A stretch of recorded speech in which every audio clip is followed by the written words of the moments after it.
কাল ছিল রথযাত্রা। আমি আমার বান্ধবী, মা এবং বাড়ির সকলে মিলে চলে যাই রথ টানতে। প্রথমেই এই রথটা আসে এবং তারপর একটা প্রসেশনের মাধ্যমে যশোমাধবের বড় রথ আসে। এই রথ থেকে বিভিন্ন রকম প্রসাদ আমাদের দিকে ছুঁড়ে দেওয়া হয় এবং আমরা সেগুলো কুড়াই, এবং কিছুক্ষণ বাদে এই রথ চলে যাওয়ার পর আমরা চলে আসি নাগেরবাজার মেলায়। তোমরা দেখতেই পাচ্ছ কত সুন্দর জিলিপি, পাঁপড়, বিভিন্ন রকম ফুল, ঘর সাজানোর জিনিস এই মেলায় বিক্রি হচ্ছে। মেলা মানেই তো খাওয়া দাওয়া। এই প্রচুর স্টল ছিল মেলায় খাবারের। তারপরেই আমরা লাইনে দাঁড়িয়ে রসগোল্লা, জলের বোতল পাই। মেলায় কত সুন্দর মাটির পুতুল, বিভিন্ন রকমের জিনিস বিক্রি হয়। এই নাগেরবাজার মেলা বহু বছরের পুরনো, এবং এই মেলায় আমি ছোটোবেলায় অনেকবার গেছি।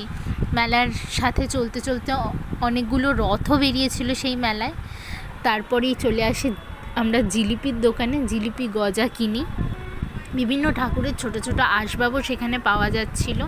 রথের মেলা আমার ভীষণ ভালো লাগে প্রত্যেক বছর যেতে। বিভিন্ন রকম গয়নাগাটির দোকান এবং জিলিপি ভাজা, পাঁপড় ভাজা খেতে খেতে আমরা আমাদের রথের দিনটা শেষ করি।